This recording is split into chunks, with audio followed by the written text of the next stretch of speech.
अस्सलाम वालेकुम जी। जैसा कि आप जानते हैं कि इस चैनल पर हम लास्ट वीडियो में हमने कैंडल स्टिक स्ट्रक्चर के बारे में पढ़ा था।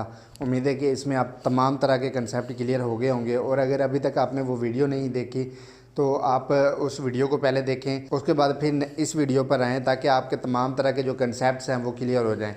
यानी कि आपको पता होना चाहिए कि कैंडल क्या होती है, कैंडल की डेफिनेशन क्या होती है, उसका ओपन लो, तमाम तरह की जो स्ट्रैटेजीज़ जो कि मैंने डिफ़ाइन की हैं, और कैंडल की जो किस्म है यानी कि कितनी किस्म की होती हैं, बुलिश या फिर बैरिश। बैरिश कौन सी बनती है और उसका कलर क्या होता है, बुलिश कब बनती है और उसका कलर क्या होता है। तो ये तमाम तरह की स्ट्रैटेजीज़ लास्ट वीडियो में मैंने डिफ़ाइन की हैं। अगर आपने वो वीडियो नहीं देखी तो पहले वो वीडियो देखें, उसके बाद फिर इस वीडियो पे आएँ। जी, आज की वीडियो में हम करने जा रहे हैं single candle stick chart pattern के हवाले से। वो जो फर्स्ट हमारा पेयर है वो कौन सा है, hammer vs hanging man. Hammer और हैंगिंग मैन के डिफरेंस बयान करेंगे, जिसमें हम ये देखेंगे कि व्हाट इज़ हैमर, हैमर क्या होता है, what does hammer pattern indicate, hammer का जो पैटर्न होता है वो क्या इंडिकेट करता है। Next, what is hanging man and what does hanging man indicate. फिर हम देखेंगे कि difference between hammer and hanging man, and next देखेंगे difference between hanging man and hammer and hanging man pattern indicate. जी, ये तमाम तरह की स्ट्रैटेजीज़ हम देखेंगे। तो उम्मीद है कि इसमें आपके तमाम तरह के कंसेप्ट क्लियर होंगे। तो इससे पहले कि अगर आप इस चैनल पे न्यू हैं और चैनल को सब्सक्राइब नहीं किया तो चैनल सब्सक्राइब कर लें, लाइक करें, शेयर करें, ताकि नई आने वाली वीडियो का नोटिफिकेशन आपको मिल सके और आपकी इन्फॉर्मेशन में इजाफा हो सके। जी, तो चलते हैं हम अपने टॉपिक की तरफ और करते हैं स्टार्ट। जी, इसमें सबसे पहले हम इसकी डेफिनेशन देख लेते हैं। डेफिनेशन क्या है, जैसे कि let you can see difference between them lies in the nature of the trend in which they appear. यहाँ पे इनका डिफरेंस बयान किया गया है, उसकी नेचर बयान की गई है कि जो ट्रेंड है, ट्रेंड में कितनी तब्दीली आती है और क्या तब्दीली आती है, यानी कि उसकी कंडीशन क्या होती है।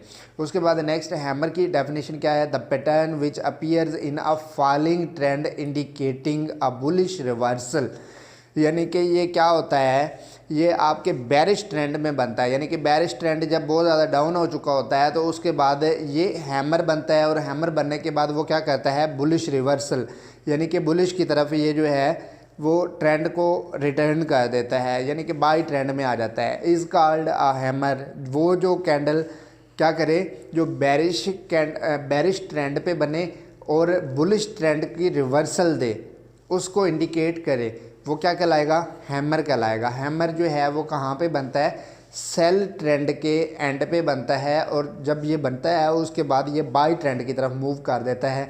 तो नेक्स्ट यहाँ से हम बाई की ट्रेड ले सकते हैं। तो जब भी हैमर आपको नज़र आए उसके बाद आप उसके बाई ट्रेंड पे ट्रेड लगा लें, और इसके 110% पे आप इसका एसएल दे दें। एसएल मस्ट देना है। अक्सर ये होता है कि ये बाई ट्रेंड में बेशक यानी कि ये सेल ट्रेंड के बहुत ज़्यादा डाउन होने के बाद फिर ये बनता है, लेकिन फिर भी कहीं ना कहीं ये थोड़ा सा यानी कि मार्केट इससे नीचे चली जाती है, और जब स्ट्रॉन्ग सेल होता है तो उस वक्त हैमर बने भी तो वो बहुत ज़्यादा नीचे जा सकता है। इस तरह अगर हम हाई लाट लगा लेते हैं, यानी कि बड़ी लाट लगा लेते हैं, या फिर हमारा अकाउंट छोटा है और रिस्क मैनेजमेंट पे हम काम कर रहे हैं, तो फिर हमें उसके नीचे ही 110% पे एसएल दे देना चाहिए, ताकि उसके बाद अगर मार्केट नीचे जाती है तो आपको ज़्यादा लॉस ना हो। जी, इसके बाद हमारा क्या है, हैंगिंग मैन। हैंगिंग मैन क्या है, the pattern which is rising with a rising trend suggesting a bearish reversal is called a hanging man। Hanging man कब बनता है, हैंगिंग मैन आपके बुलिश ट्रेंड के एंड पे बनता है, यानी कि जब आपका बुलिश ट्रेंड बहुत ज़्यादा बाई ट्रेंड आ जाता है, और बाई ट्रेंड आने के बाद फिर क्या होता है, मार्केट रिवर्सल की चांसेस देती है, तो फिर आपका हैंगिंग मैन बनता है। अब हैमर क्या होता है, हैमर ठोकता है ना, जैसे let you can see, hammer का क्या काम है, हैमर ठोकने के काम आता है, यानी कि ऊपर उठाता है आपको, मार्केट को ऊपर उठाता है। और हैंगिंग मैन एज लाइक लटका हुआ आदमी। तो जब आप क्या करते हैं, फॉर एग्ज़ाम्पल आप किसी दीवार पे चढ़ रहे हैं या किसी दरख्त पे चढ़ रहे हैं, और क्या होता है, आप जब तक स्टेबल होते हैं तब तक आप उस पर चढ़ रहे होते हैं, लेकिन खुदा ना खास्ता अगर आपका पाँव फिसल गया और आप अपने हाथों के सहारे पे आ गए तो कितनी देर आप अपना सहारा कर लेंगे, उस वक्त आप एज लाइक हैंगिंग मैन की तरह होंगे। उस वक्त यानी कि आपकी जो पोजीशन होगी, यानी कि जो आपकी स्टेबलाइजेशन होगी, वो आपकी ख़त्म हो चुकी होगी। तो उसके बाद आपके स्टेमिना पे डिपेंड करता है कि आपका स्टेमिना जो है वो कितनी देर तक बर्दाश्त कर सकता है। आप 1 मिनट बर्दाश्त कर सकते हैं, 2 मिनट या 3 मिनट या फिर 5 मिनट। तो उसके बाद फाइनली जो है ट्रेंड रिवर्स हो जाता जी। तो आप इस तरह आप हैंगिंग मैन की तरह, यानी कि अगर जब हमें हैंगिंग मैन नज़र आता है तो फिर क्या होगा, ट्रेंड रिवर्सल के चांसेस होते हैं, यानी कि बेरिश की तरफ चांसेस होते हैं। तो तब हम सेल की ट्रेड ले सकते हैं रिस्क मैनेजमेंट को फॉलो करते हुए जी। अब हम इसकी कंडीशन को देख लेते हैं कि हैमर होता कैसा है, यानी कि क्या ब्ला है, हम उसको कैसे देख सकते हैं। Let you can see that is the hammer. अब हैमर है यहाँ पे, ये आप हैमर क्या है, हैमर की मुख्तलिफ कंडीशंस होती हैं, लेकिन यहाँ पे मैंने ये बनाया है कि इसके ऊपर विक है, छोटी सी विक है, लेकिन विक ना भी हो, ऊपर बॉडी हो और 3% इसकी जो है वो नीचे विक हो, यानी कि मोर देन 3% अगर इसकी विक हो और ऊपर 1% जो है वो बॉडी हो, जिसको हम कह सकते हैं कि 1/3 अगर हमें कोई कैंडल मिलती है तो हम उसको एज लाइक हैमर कंसीडर करेंगे। अगर उसकी विक नीचे है, अगर उसकी विक ऊपर है तो फिर वो हैमर नहीं होगा, फिर और कुछ होगा। वो क्या होगा वो नेक्स्ट वीडियो में हम डिफ़ाइन करेंगे जी। तो ये हमारा हैमर हो गया। अब इसका हैमर का हम पैटर्न देख लेते हैं कि ये पैटर्न कैसे बनता है। लेट यू कैन सी यहाँ पे क्या है हमारा, यानी कि बेरिश ट्रेंड आया है, उसके बाद क्या हुआ है, हैमर बना, हैमर ने क्या किया, मार्केट को ऊपर उठा दिया। तो इस तरह यहाँ पे अगर हम एंट्री लेते हैं और यहाँ पे हमारा एसएल है तो ये मार्केट हमारी यहाँ तक जो है हम प्रॉफिट बना सकते हैं। अगर आप स्कैल्पिंग कर रहे हैं तो आप 2-3 कैंडल बनाने के बाद भी आप वहाँ से निकल सकते हैं अच्छे प्रॉफिट के साथ जी। अब हम देख लेते हैं हैंगिंग मैन क्या है। Let you can see that is the hanging man. Hanging man क्या है, सेम लाइक हैमर की तरह है। अब कन्फ्यूजन कहाँ पे पैदा हो रही है वो हम चार्ट में देखते हैं जी। यहाँ पे ये हमारा चार्ट है, यहाँ पे क्या कर रहा है, ये हैंगिंग मैन है। और हैंगिंग मैन क्या करता है, यहाँ पे ये देखिए ऊपर एज लाइक हैमर बना है और ये भी हैमर की तरह ही बना है, लेकिन क्या हुआ, यहाँ पे कंसीडर किया जा रहा है हैंगिंग मैन।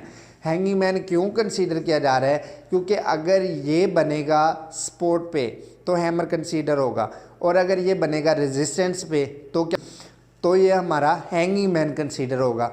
इसलिए कंसेप्चुअल आप ख्याल रखें। अक्सर ये होता है कि हमारा कंसेप्ट जो है वो हैमर की तरफ ही होता है, और हम ये कहते हैं कि अगर नीचे हैमर बना है तो ऊपर भी हैमर बना है, तो उसके बाद फिर हम बाई की ट्रेड ले लेते हैं। और क्या होता है, मार्केट जब नीचे आती है तो हमें बहुत ज़्यादा लॉस हो रहा होता है, और अक्सर जब ऊपर हैमर बनता है तो हम स्टॉप लॉस भी नहीं लगाते। स्टॉप लॉस क्यों नहीं लगाते, क्योंकि हमें पता होता है कि हैमर बना है तो क्या करना है, ट्रेंड ने ऊपर जाना है। जबकि ऐसा नहीं होता, हैमर जो है वो नहीं बन रहा होता, वो हैंगिंग मैन होता है और हमारा बहुत ज़्यादा लॉस कर जाता है। तो इसलिए आप, अगर आपका जो हैमर है एज लाइक हैमर का कंसेप्ट आपका बहुत ज़्यादा क्लियर है, इसलिए यहाँ पे मैं थोड़ा सा इसको यानी कि लाउडली कर रहा हूँ, शाउट कर रहा हूँ, इस पर प्रेशर डाल रहा हूँ। वो क्या कि अगर आपका हैमर नीचे सपोर्ट वे बने तो क्या होगा, आपका बाय का ट्रेंड होगा, और अगर वही हैमर आपका ऊपर रेजिस्टेंस पे बनेगा तो वो हैमर नहीं, वो हैंगिंग मैन होगा, और वहाँ पे जो आप सेल की ट्रेड ले सकते हैं और आप स्टॉप लॉस के साथ अच्छा प्रॉफिट बना सकते हैं। अब हम देख लेते हैं कि इन दोनों में डिफरेंस क्या है, वो भी मैं आपको क्लियरली दिखा देता हूँ। यहाँ पे आप देखें, ये हमारा क्या है, difference between hammer and hanging man. यहाँ पे हैमर और हैंगिंग मैन का क्या कंसेप्ट है, यहाँ पे ये देखिए, ये हैमर बना, उसके बाद उसका हमारा ये जो है ये हमने बाई की ट्रेड ली और सेम लाइक दिस हम ऊपर आ गए। उसके बाद यहाँ पे अगर हैमर बना तो हैमर बनने के बाद क्या हुआ, यहाँ पे ये नीचे आ गया। तो ये इससे क्या साबित होता है कि that is not a hammer, that is the hanging man. तो ये एक हैंगिंग मैन है, ना कि हैमर है। इसलिए अगर आपका बाई की ट्रेंड पे बनेगा, यानी कि ऊपर बनेगा, रेजिस्टेंस पे बनेगा, सपोर्ट और रेजिस्टेंस का तो कंसेप्ट आपका अल्हम्दुलिल्लाह से क्लियर है। और अगर नहीं क्लियर तो आप वहाँ पे मैंने आपको सपोर्ट और रेजिस्टेंस की वीडियो भी दी हुई है, तो आप आई बटन के ज़रिए आप उस वीडियो पे जा सकते हैं और सपोर्ट और रेजिस्टेंस के कंसेप्ट को क्लियर कर सकते हैं। अगर आप बिगनर हैं तो आप सपोर्ट रेजिस्टेंस को फॉलो करें और with the passage of time आप कैंडल स्टिक की तरफ आएँ, ताकि आपके बेसिक कंसेप्ट क्लियर हो और नेक्स्ट आने वाली जो वीडियोज़ होंगी वो भी साथ साथ हमारी अच्छे से क्लियर हो सके। ये हमारा एक छोटा सा कंसेप्ट था। उम्मीद है कि आपके तमाम तरह के इसमें कंसेप्ट क्लियर होंगे। नेक्स्ट हम करेंगे इंशाल्लाह inverted hammer and shooting star. तो उम्मीद है कि ये वीडियो आपके लिए हेल्पफुल रहेगी, और अगर आपको वाकई वीडियो ये अच्छी लगी है तो वीडियो को लाइक कर दें, सब्सक्राइब कर दें और इसको मैक्सिमम लोगों तक शेयर कर दें, ताकि ये एक सदका जारिया समझ के आप इसको शेयर करेंगे तो बहुत सारे लोगों का फ़ायदा होगा और आपको इसके लिए अजर सवाब होगा। इसको सदका जारिया समझ के आप शेयर कर दें ताकि मैक्सिमम लोग इससे फ़ायदा उठा सकें और अपना बहुत ज़्यादा प्रॉफिट बना सकें। तो मिलते हैं इंशाल्लाह नेक्स्ट वीडियो में। अपना ख्याल रखिएगा। Thank you for watching.